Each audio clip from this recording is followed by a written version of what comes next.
The Arizona Territory stretched endlessly under the scorching sun of 1882, its red earth cracked and thirsting for rain that seemed as distant as mercy itself. Along the banks of the Salt River, where cottonwood trees offered precious shade and the water ran clear despite the drought, a lone figure sat motionless as stone. She appeared to be no more than 16, though hardship had a way of aging faces beyond their years in this unforgiving land.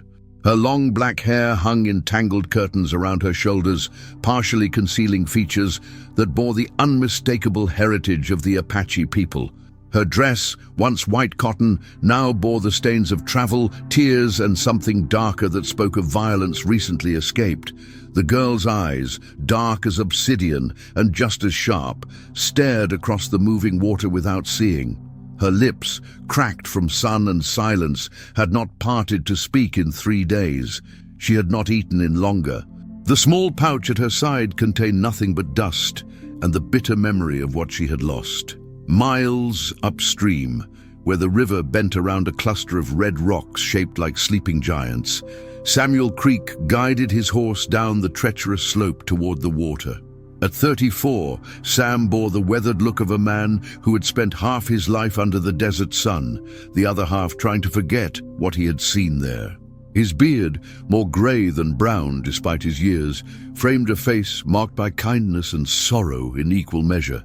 Sam had been riding the territory for 8 years now, carrying mail and supplies between the scattered settlements that dotted the landscape like islands in an ocean of sand and stone. He knew every watering hole, every safe passage, every place where a man might find shelter from both the elements and the troubles that seemed to follow civilization into even the most remote corners of the world. His horse, a sturdy bay mare named Constance, picked her way carefully down the rocky incline. She had carried him through Apache raids, flash floods, and winter storms that could freeze a man solid before he knew he was cold. Together, they had seen more of human nature, both noble and base, than most men witnessed in a lifetime. As they approached the river, Constance suddenly lifted her head, ears pricked forward with alert attention. Sam followed her gaze and saw the figure by the water. At first, he thought it might be a trick of the heat, the way the desert could make a man see things that were not there. But as they drew closer, the shape resolved into something heartbreakingly real. The girl sat with her knees drawn up to her chest, arms wrapped around her shins, in a posture that spoke of protection and profound exhaustion. She did not move as Sam and Constance approached, did not even turn her head to acknowledge their presence. It was as if she had become part of the landscape itself, another piece of the desert's harsh beauty. Sam dismounted slowly, his boots making soft sounds on the sandy ground. He had learned long ago that sudden movements in Apache country could mean the difference between life and death, and something about this girl's stillness warned him to proceed with extraordinary care. "Miss?" he called softly, his voice carrying easily across the quiet morning air. "Miss, are you hurt?" The girl's shoulders tensed slightly, the only indication that she had heard him. Her gaze remained fixed on the water, watching its endless journey towards some distant sea she would never see. Sam took another careful step forward, noting details that painted a picture of recent trauma. The girl's feet were bare and cut, suggesting a long journey on foot across rough ground. Her hands, clasped around her knees, bore scratches and healing wounds. Most telling of all, her entire posture spoke of someone who had learned not to trust, not to hope, not to believe that help might come from any quarter. "I'm not going to hurt you," Sam said, his voice gentle as he might use with a frightened animal. "My name is Samuel Creek. I carry mail through these parts. I've got water and food if you need them." At the mention of food, the girl's stomach betrayed her with a low rumble that carried clearly in the desert silence. Still, she did not move, did not speak, did not give any sign that she might accept assistance from this stranger who had appeared like a mirage beside the river. Sam studied her more carefully, taking in the proud line of her back, the careful way she held herself despite obvious exhaustion. He recognized the bearing of the Apache people, had seen it in warriors and women alike during his years in the territory. There was a dignity there that no amount of hardship could quite break, a strength that ran deeper than bone. But there was something else too, a fragility that spoke of recent and devastating loss. Sam had seen it before in survivors of raids, in women who had watched their families torn apart by the endless cycle of violence that plagued this land. It was the look of someone who had lost not just loved ones, but faith in the very possibility of safety. "I'm going to get some things from my saddlebags," Sam said, moving with deliberate slowness back toward Constance. "Water first, then food. You don't have to take them, but they'll be here if you want them." He retrieved his canteen, still cool from the morning air, and a small pouch containing jerky and hardtack. Not much of a meal, but enough to keep someone alive for another day. In this country, that was often all the gift one person could offer another. Sam placed the items on a flat rock about 10 feet from where the girl sat, close enough to reach, but far enough away that she would not feel trapped or threatened. Then he retreated to where Constance stood patiently in the shade of a cottonwood, her reins hanging loose as she cropped at the sparse grass that grew along the water's edge. "Take your time," Sam said, settling himself against the tree trunk. "I've got nowhere urgent to be today." This was not entirely true. Sam had been traveling to deliver mail to Fort McDowell, and Colonel Harrison did not appreciate delays in his correspondence. But looking at this girl, alone and silent by the river, Sam found that military schedules seemed far less important than they had that morning. The sun climbed higher, painting the desert in shades of gold and amber. Somewhere in the distance, a hawk cried as it rode the thermal currents that rose from the heated earth. The river continued its ancient song, indifferent to human suffering, carrying water and secrets toward the distant Colorado. After what felt like an hour, but was probably only minutes, the girl's head turned slightly. Not toward Sam, but toward the water and food he had left for her. Her nostrils flared slightly, and Sam realized she was testing the air, trying to determine if this might be some kind of trap. Smart girl, Sam thought. In the land where kindness was often a mask for cruelty, such caution had kept many people alive. Slowly, moving with the careful grace of someone accustomed to danger, the girl unfolded herself from her protective crouch. She rose to her feet in one fluid motion, and Sam was struck by her height. She was taller than he had expected, with the long limbs and proud bearing of her people. She approached the rock where Sam had left his offerings, as a wild animal might approach a trap, ready to flee at the first sign of danger. Her dark eyes darted between the water and food, Sam's position by the tree, and the various escape routes the landscape offered. When she reached the rock, she picked up the canteen first. Her hands shook slightly as she lifted it to her lips, and Sam realized just how desperately thirsty she must be. She drank deeply but carefully, not allowing herself the luxury of drinking her fill all at once. It was another sign of her intelligence and experience with survival. The jerky disappeared with similar efficiency. She ate like someone who did not know when she might have food again, but also like someone who understood that eating too much too quickly after a long fast could make a person sick. Every movement spoke of hard-won wisdom and bitter experience. When she had finished, the girl looked directly at Sam for the first time. Her eyes, he saw now, were not merely dark, but held flecks of gold that caught the sunlight like hidden treasure. They were eyes that had seen too much, but they were also eyes that held a fierce intelligence and an unbroken spirit. "Thank you," she said, and her voice was like wind through dry grass, rusty from disuse but carrying an inherent musicality that spoke of her heritage. Sam nodded, careful not to make any sudden movements that might break this fragile moment of connection. "You're welcome, miss. Are you hurt? Do you need medical attention?" The girl's expression closed slightly, and Sam realized he had pushed too hard too fast. She shook her head, a minimal movement that conveyed both an answer to his question and a warning not to probe further. "Do you have somewhere to go?"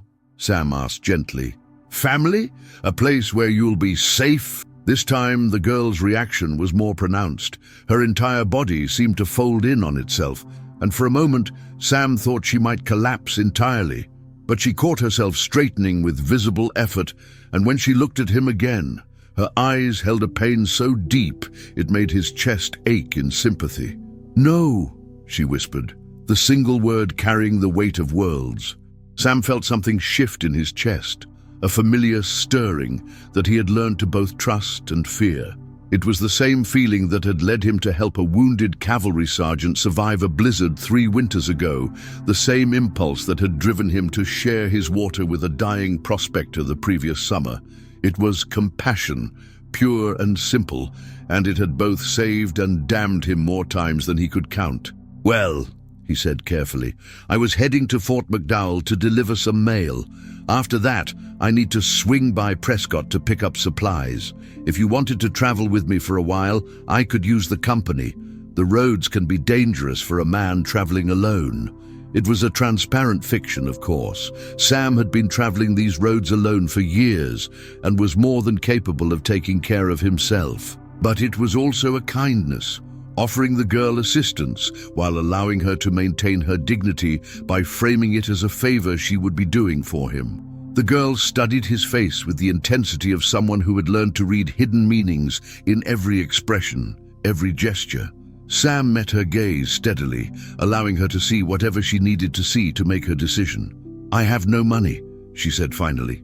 "No way to pay for passage or food." "I wasn't asking for payment," Sam replied. "Sometimes a person just needs help. No shame in that." The girl was quiet for a long moment, her gaze moving from Sam to Constance to the endless expanse of desert that stretched in every direction. Sam could almost see her weighing her options, few as they were. Alone in the wilderness, without supplies or destination, her chances of survival were slim. With him, at least she had a chance to reach civilization, whatever that might mean for someone in her position. "Why?" she asked finally. It was a simple question that carried the weight of profound suspicion earned through bitter experience. Sam considered his answer carefully. In his experience, honesty was usually the best policy, even when it was uncomfortable. "Because I've seen what happens to people who have no one to help them in this country, and because I was raised to believe that we all have an obligation to help each other when we can." "You could be lying," the girl pointed out. "You could be planning to hurt me once we are away from here." "I could be," Sam agreed, "but I'm not. And staying here alone, without food or water or shelter, will hurt you just as surely as any bad man might. At least with me, you have a chance." The girl nodded slowly, acknowledging the brutal logic of their situation. In the Arizona Territory of 1882, there were no good choices for a young Apache woman alone in the wilderness. There were only degrees of danger, and Sam represented the least dangerous option currently available to her. "I do not even know your name," she said. "Samuel Creek. Most folks call me Sam." "And you are?" The question seemed to cause the girl physical pain. She looked away, her hands clenching into fists at her sides. When she spoke again, her voice was barely above a whisper. "I had a name, but the people who gave it to me are dead. The life I lived with that name is gone. I do not know what I am called now." Sam felt his heart break a little at the raw grief in her voice. He had seen many people broken by loss in his years on the frontier, but there was something particularly heartbreaking about this young woman's pain. She had not just lost her family and her home, she had lost her very identity, the fundamental sense of who she was in the world. "Well," Sam said gently, "a person can't get along without a name. Would you like me to give you one? Just temporarily, until you decide what you want to be called." The girl looked at him with surprise, as if the idea that someone might care enough to name her was foreign and slightly overwhelming. "You would do that, if you'd like me to. Names are important things. They anchor us to the world, give us a place to stand when everything else is shifting sand." The girl considered this for a long moment, her gaze moving to the river that continued its eternal journey past them. "What name would you choose?" Sam studied her face, taking in the strength in her jawline, the intelligence in her eyes, the way she held herself despite everything she had endured. Several possibilities occurred to him, but one seemed to fit better than the others. "Hope," he said finally. "I'd call you Hope. The girl's eyes widened slightly, and for a moment Sam thought he had made a mistake. The name might be too much, too presumptuous, too heavy with meaning for someone who had lost everything. But then, slowly, the corners of her mouth lifted in what might have been the beginning of a smile. It was a fragile thing, like the first green shoots of grass after a long winter. But it was real. Hope, she repeated, testing the sound of it. It is a good name, a strong name. It suits you, Sam said, and meant it. Despite everything she had endured, despite the pain and loss written in every line of her body, there was something in this girl that refused to surrender. That was hope, in its purest form. Hope nodded slowly, and when she looked at Sam again, something had changed in her expression. Not trust exactly, but perhaps the willingness to consider the possibility of trust. It was a start. I will travel with you, Samuel Creek.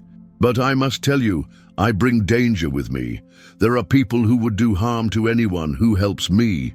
What kind of people? Sam asked, though he suspected he already knew the answer. Hope's expression hardened, and when she spoke, her voice carried a hatred so pure and cold it made the desert air seem warm by comparison. White soldiers. They came to our village 3 days ago. They said they were looking for raiders who had attacked a wagon train, but they did not care about truth or evidence. They only cared about revenge. Sam felt a familiar, sick feeling in his stomach. He had heard similar stories before, had seen the aftermath of such raids from both sides. The cycle of violence between the Apache and the white settlers seemed endless, each act of aggression breeding another, each tragedy justifying fresh atrocities. They killed everyone, Hope continued, her voice steady, but her hands trembling with suppressed emotion. My mother, my father, my brother who was only 12 years old, my grandmother who had never raised a hand against anyone in her 70 years of life. They said we were all guilty by blood, all responsible for what some other Apache had done to some other white family. How did you escape? Sam asked gently. Hope's smile was bitter as winter wind. I hid in the root cellar when the shooting started. I stayed there for 2 days, listening to the soldiers celebrate their victory, listening to them burn everything my family had built. When they finally left, I came out to bury the dead and found that I was the only one left to do it. Sam closed his eyes, imagining the horror of what this young woman had endured.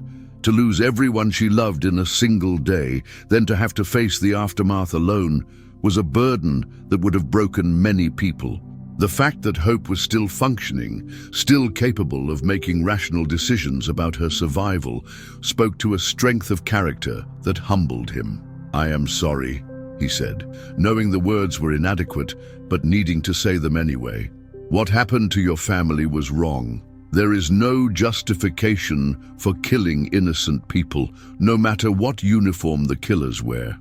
Hope studied his face with that penetrating gaze again, looking for any sign of deception or false sympathy. What she saw there seemed to satisfy her because she nodded slowly. You believe what you say, she observed. That is rare among white men in this territory. Not all of us are the same, Sam said.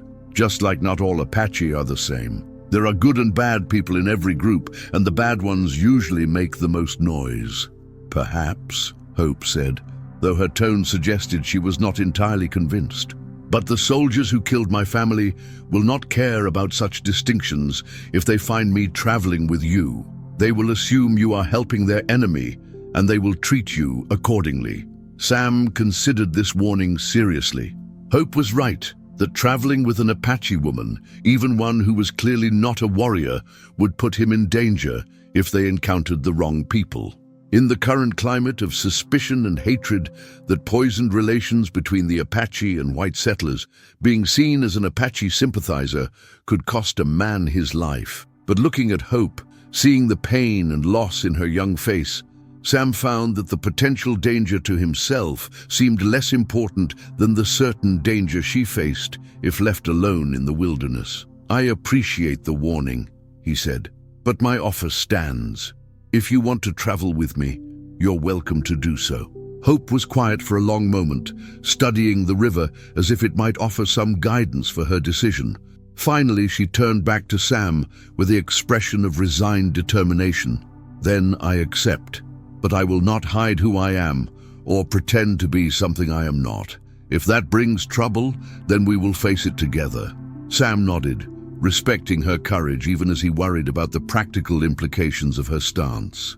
In a perfect world, a person's heritage would not determine how they were treated by others, but the Arizona Territory in 1882 was far from perfect, and Hope's proud refusal to deny her identity would make their journey more dangerous than it needed to be. Still, he found himself admiring her for it. In a world that seemed determined to strip her of everything that made her who she was, Hope's insistence on maintaining her dignity and identity was an act of quiet rebellion that took tremendous courage. "Fair enough," Sam said. "We'll face whatever comes together, but first we need to get you some proper supplies. You can't travel across the desert in a torn dress and bare feet." Hope looked down at herself, as if seeing her condition for the first time. The adrenaline and shock of her recent trauma had probably blunted her awareness of physical discomfort, but now that Sam had pointed it out, she seemed to realize just how unprepared she was for the journey ahead. "I have nothing to trade for such things," she said. "Consider them a loan, then. You can pay me back when you're back on your feet." Sam stood up and began gathering his gear. "There's a trading post about half a day's ride from here. Old Pete Morrison runs it, and he's got a reputation for fair dealing. We can get you boots, a proper dress, maybe a hat to keep the sun off your face." As Sam loaded his saddlebags, he found himself wondering what he was getting himself into. Helping a lone traveler was one thing, but taking responsibility for a young Apache woman in the current political climate was something else entirely.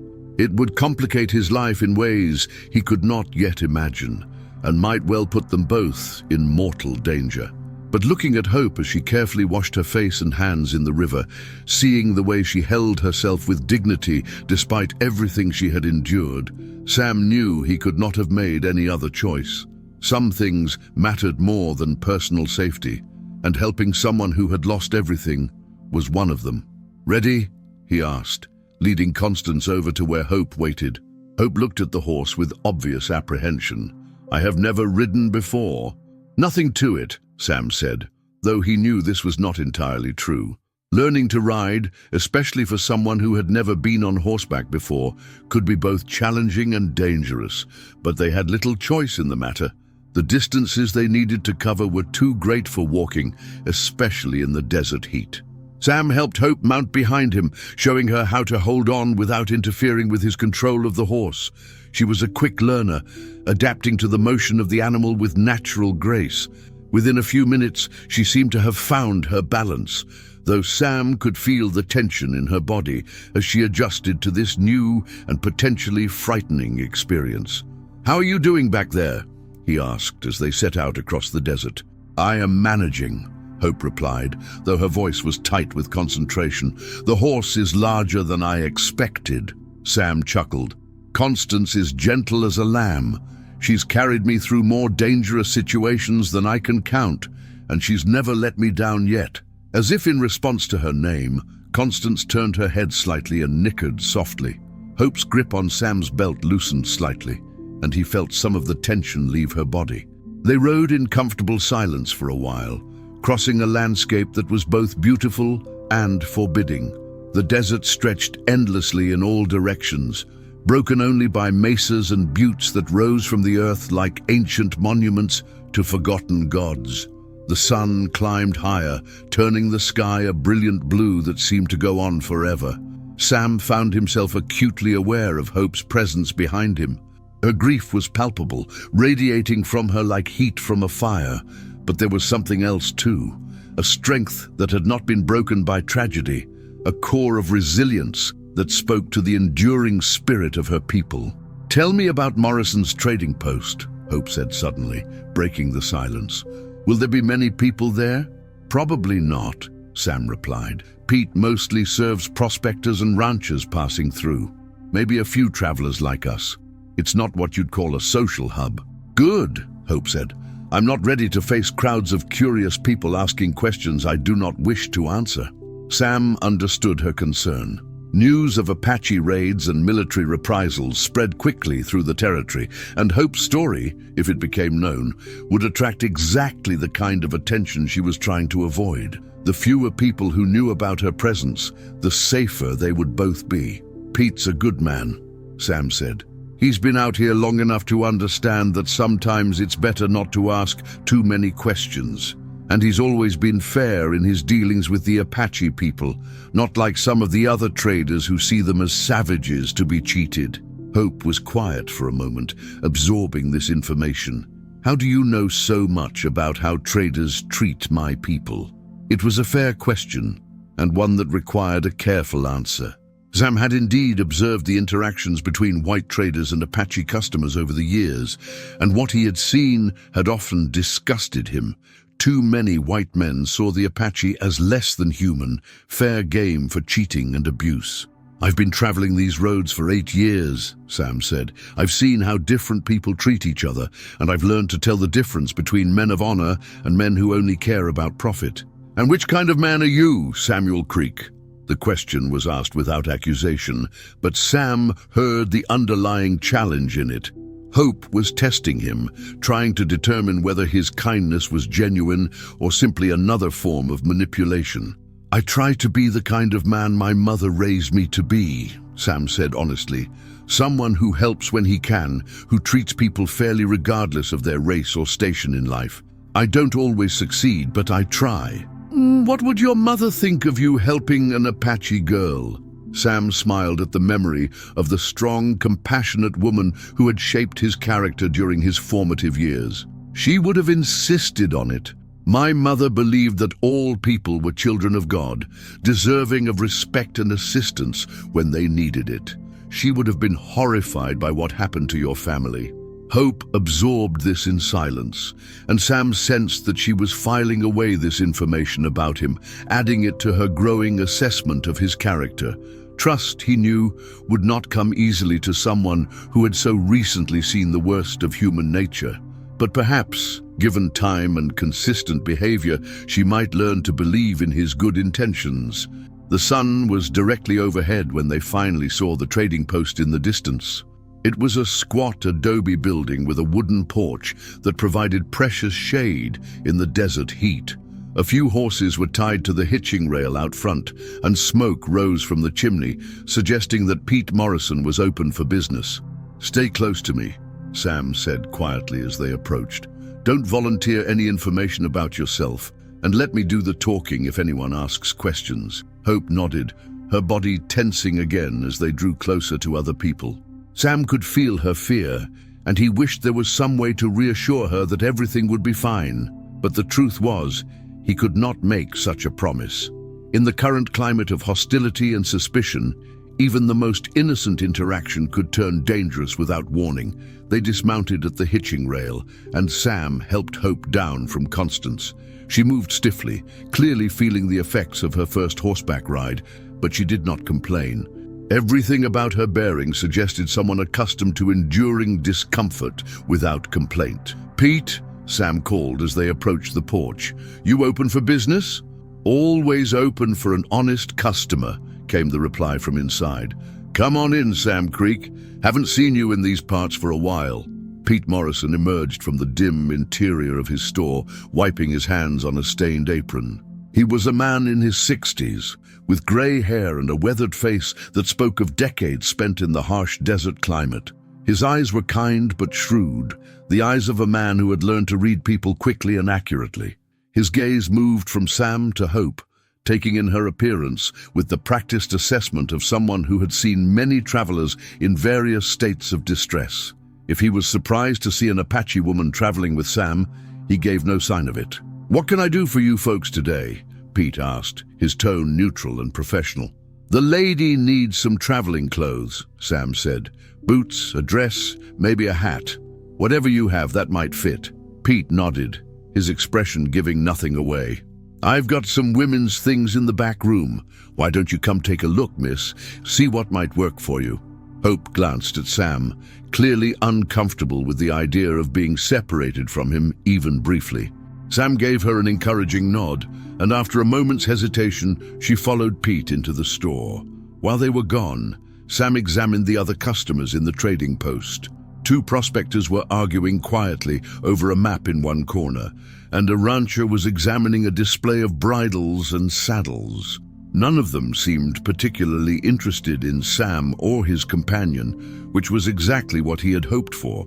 After about 15 minutes, Hope emerged from the back room wearing a simple brown dress that fit her reasonably well, sturdy boots, and a wide-brimmed hat that would protect her face from the sun. The transformation was remarkable. She looked like any other woman traveler now, her Apache heritage less immediately obvious. "Much better," Sam said approvingly. "How do they feel?" "Strange," Hope admitted, "but functional. The boots will protect my feet, and the dress will not tear as easily as what I was wearing." Pete totaled up the cost of the purchases, and Sam paid without haggling. As he handed over the money, the older man leaned in close and spoke quietly. "Don't know what trouble you folks might be running from," he said, "but there were some cavalry soldiers through here yesterday asking questions about Apache raiders. Might want to steer clear of the main roads for a while." Sam felt a chill run down his spine. If the soldiers were actively searching for Apache in the area, their situation had just become significantly more dangerous. "Thanks for the warning, Pete," Sam said. "We'll be careful." Pete nodded and stepped back, returning to his normal speaking voice. "You folks need anything else? Food for the trail? Water?" Sam purchased supplies for several days of travel, enough to keep them going if they had to avoid settlements and trading posts. As he loaded the supplies into his saddlebags, he tried to appear casual, but his mind was racing with new concerns. If the cavalry was actively searching for Apache in the area, they would need to be extraordinarily careful about where they went and who they encountered. The uniform Hope now wore would help disguise her heritage, but it would not fool anyone who looked closely or asked direct questions. "Ready to go?" Sam asked when he had finished loading their supplies. Hope nodded, but he could see the worry in her eyes. She had clearly overheard Pete's warning and understood its implications as well as he did. They mounted up again and rode away from the trading post, heading generally northwest toward Fort McDowell. But Sam was already reconsidering their route, thinking about back roads and less traveled paths that might get them to their destination without encountering military patrols. "The soldiers Pete mentioned," Hope said when they were well away from the trading post. "They are looking for me." "Maybe," Sam said. "Or maybe they're just making a general sweep of the area. Either way, we'll be more careful about who we encounter." Hope was quiet for a moment, then said, "You could leave me somewhere safe and continue your journey alone. It would be much easier for you." Sam had been expecting this suggestion, and he had already considered and rejected it. "Where exactly would I leave you that would be safe? And what kind of man would I be if I abandoned someone who needed help just because things got a little complicated?" "A practical man," Hope said. "A man who values his own safety over the welfare of strangers." "Then I guess I'm not very practical," Sam replied. "My mother used to say that being practical all the time was just another way of being selfish." Hope was quiet again, and Sam sensed that she was struggling with unfamiliar emotions. In her world, survival often depended on being practical, on making hard choices that put personal safety above all other considerations. The idea that someone might choose to help her despite the personal risk was clearly difficult for her to accept. As they rode through the afternoon heat, Sam found himself thinking about the path that had brought him to this moment. 8 years ago, he had been a different man with different priorities. The war had changed him, had shown him things about human nature that he was still trying to understand. But it had also taught him the value of compassion, the importance of standing up for what was right even when it was dangerous. The sun was beginning to sink toward the western horizon when they finally stopped to make camp for the night. Sam chose a spot in a small canyon that would provide some protection from both the elements and prying eyes. There was a trickle of water running through the canyon floor, enough for themselves and Constance, and plenty of scrub brush to provide fuel for a small fire. As Sam unsaddled Constance and set up their camp, Hope gathered firewood with efficient movements that spoke of long experience with outdoor life. She worked without being asked, anticipating what needed to be done and doing it without complaint. It was clear that despite her youth, she was no stranger to hardship and self-reliance. When the fire was burning steadily and Sam had prepared a simple meal from their supplies, they sat across from each other in the flickering light, eating in companionable silence. The food was plain but nourishing, and Hope ate with obvious gratitude. "Tell me about your life before," Sam said gently when they had finished eating. "What was it like in your village?" Hope stared into the fire for a long moment, her expression distant. When she finally spoke, her voice was soft with memory. "It was peaceful," she said. "We had lived in that place for 3 years without trouble. My father was a skilled hunter, and my mother made beautiful baskets that she traded with other tribes. My brother was learning to make arrows, and he was very proud of his first successful hunt last winter." Sam listened without interrupting, sensing that Hope needed to talk about her family, to keep their memory alive through words. "We were not raiders," she continued, her voice growing stronger. "My father always said that the path of war brought only sorrow to everyone it touched. He believed in finding ways to live in peace with the white settlers, even when others said it was impossible." "It sounds like he was a wise man," Sam said. "He was," Hope agreed, "but wisdom was not enough to protect him when the soldiers came. They did not care about his peaceful intentions or his efforts to avoid conflict. They saw only Apache faces, and that was enough to condemn us all." The pain in her voice was raw and immediate, and Sam felt his own anger rising at the injustice of what had happened to her family. He had seen too much senseless violence in his years on the frontier, too many good people destroyed by the hatred and fear that seemed to poison every interaction between different groups. "What will you do now?" Sam asked. "Where will you go when we reach Fort McDowell?" Hope shook her head slowly. "I do not know. I have no family left, no home to return to. Perhaps I will try to find other Apache who might take me in, but that will not be easy. A woman alone, with no family connections, is a burden that few can afford to take on." Sam heard the resignation in her voice and felt a stirring of something that might have been determination. This young woman had already lost everything that mattered to her. The idea that she might face additional rejection and hardship because of her circumstances seemed unbearably cruel. "You're not a burden," he said firmly. "You're a survivor, and that takes strength. Any group would be lucky to have someone with your courage and intelligence." Hope looked at him with surprise, as if the idea that she might be valuable to others was foreign to her. "You do not know me well enough to make such judgments." "I know enough," Sam said. "I know that you've endured terrible loss and trauma, yet you're still thinking clearly, still making smart decisions about your survival. I know that you're brave enough to trust a stranger when you had every reason to suspect his motives. And I know that you're strong enough to keep going when most people would have given up entirely." Hope stared at him across the fire, her dark eyes reflecting the dancing flames. For a moment, Sam thought he saw something like hope itself flickering in her gaze, a tentative belief that perhaps her situation was not as hopeless as she had believed. "You speak as if you know something about loss," she said quietly. Sam nodded slowly, surprised by her perceptiveness. "I do. I lost my wife and daughter to cholera 6 years ago. For a long time afterward, I thought my life was over, that there was no point in continuing. It was helping other people that brought me back to myself, that reminded me that life still had meaning even after the worst had happened." Hope absorbed this information in silence, and Sam could see her reassessing him yet again. Perhaps she was beginning to understand that his kindness came not from naive optimism, but from his own experience with grief and recovery. "I am sorry for your loss," she said finally. "It must have been very difficult to lose both wife and child at the same time." "It was," Sam admitted. "But I learned that grief, terrible as it is, doesn't have to be the end of the story. Sometimes it's just the beginning of a different kind of life, one that might even have its own kind of meaning and purpose." Hope considered this for a long moment, her gaze moving from Sam to the fire to the star-filled sky above them. When she spoke again, her voice carried a note of something that might have been curiosity. "What kind of purpose did you find?" "Helping people who needed it," Sam said simply.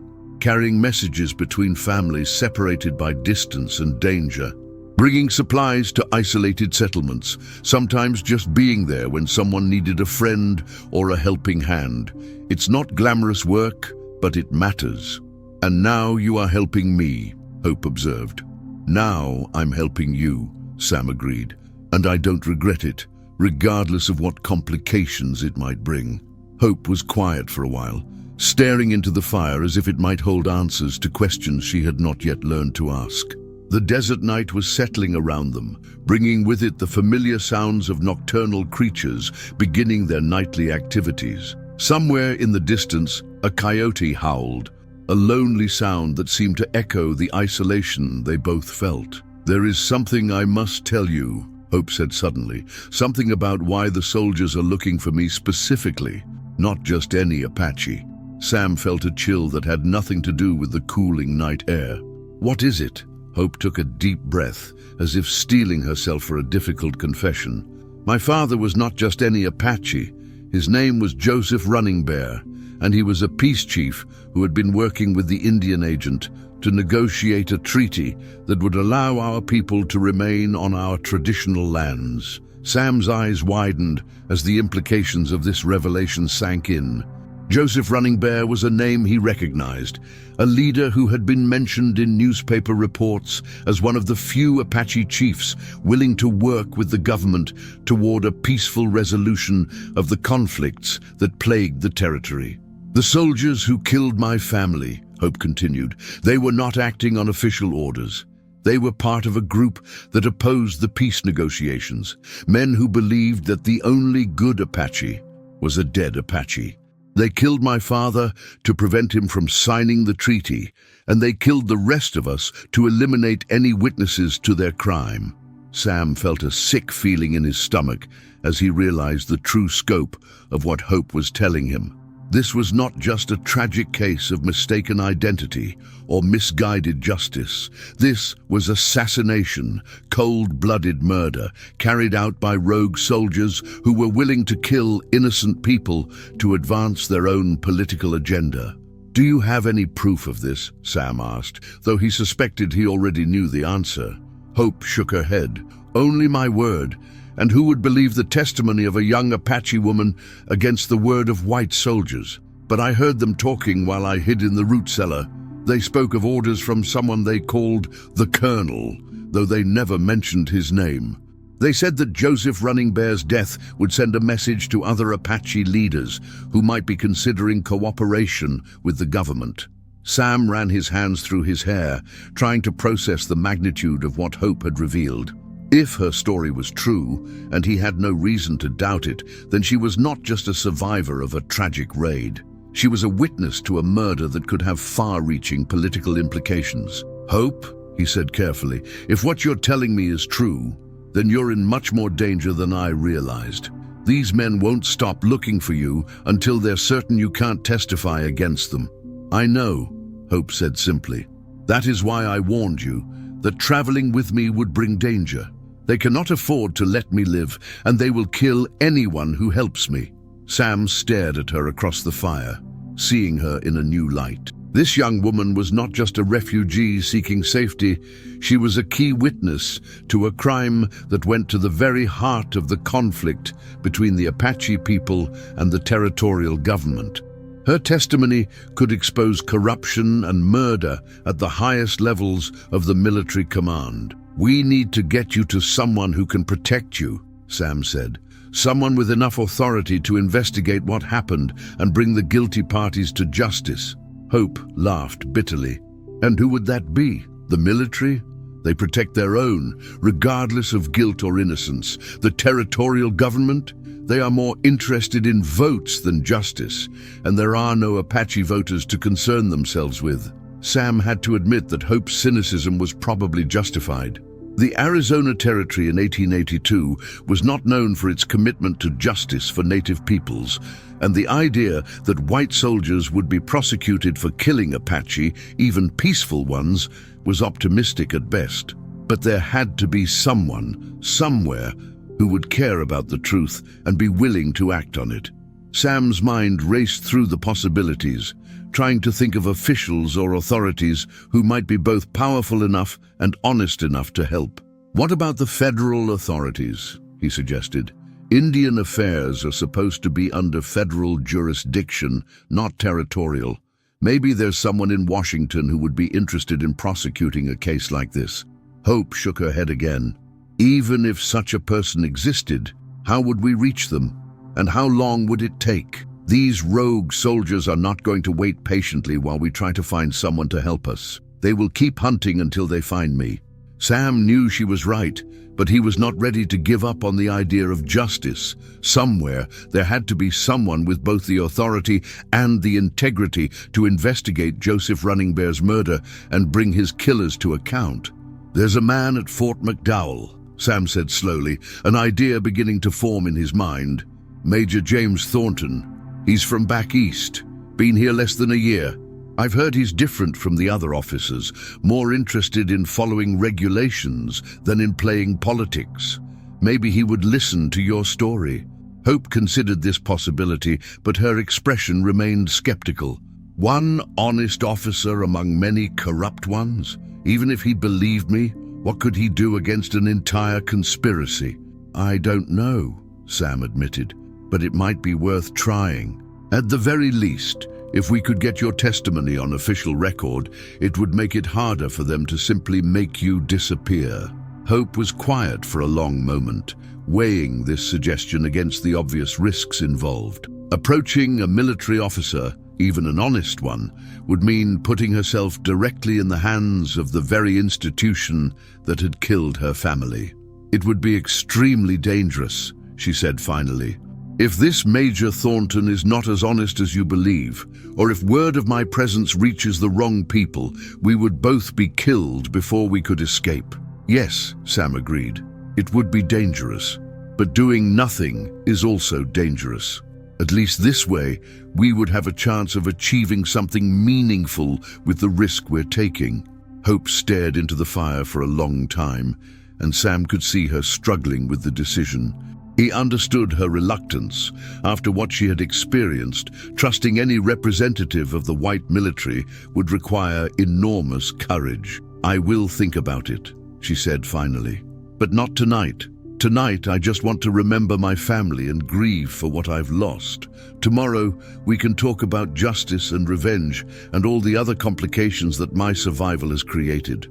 Sam nodded, respecting her need for time to process everything that had happened. The fire was burning low now, and the desert night was growing cold. He added more wood to the flames and pulled his blanket around his shoulders. Hope, he said quietly, whatever you decide to do, I want you to know that I'll help you. Not because I expect anything in return, and not because I think it will be easy or safe, but because what happened to your family was wrong, and wrong things should be made right when possible. Hope looked at him with an expression that mixed gratitude with disbelief. Why would you take such risks for someone you barely know?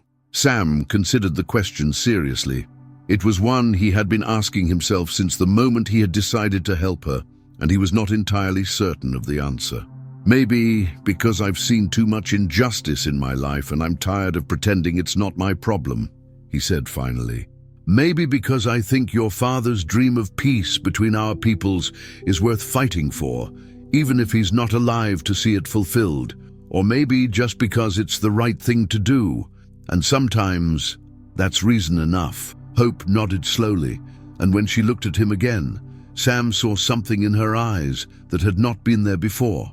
Not trust, exactly, but perhaps the beginning of belief that trust might someday be possible. Thank you, Samuel Creek, she said softly. Whatever happens in the days to come, I will not forget your kindness. Sam felt a warmth in his chest that had nothing to do with the fire. In helping Hope, he was discovering something about himself that he had thought lost forever. the capacity to care deeply about another person's welfare, to put someone else's needs ahead of his own safety and comfort. It was a dangerous feeling in a dangerous time, but it was also a reminder that even in the darkest circumstances, there were still reasons to hope, still possibilities for connection and meaning that made life worth living. As the fire died down to glowing embers and the desert night settled fully around them, Sam found himself thinking about the journey ahead. They were no longer just two travelers seeking safe passage through hostile territory. They had become something more complex and significant, a witness and her protector, carrying between them the seeds of either justice or tragedy. The road to Fort McDowell would test them both in ways they could not yet imagine. But as Sam looked across at Hope, seeing the strength and dignity that no amount of suffering had been able to break, he felt a quiet confidence that they would face whatever came together. In the morning, they would continue their journey into an uncertain future. But tonight, under the vast canopy of desert stars, they had found something precious and rare. Two souls who had recognized in each other the possibility of redemption, the hope that even in a world marked by violence and hatred, kindness and courage could still make a difference. The last thing Sam saw before sleep claimed him was Hope's face in the dying firelight, peaceful for the first time since he had found her by the river. Tomorrow would bring new challenges and new dangers, but tonight at least she was safe, and for now that was enough.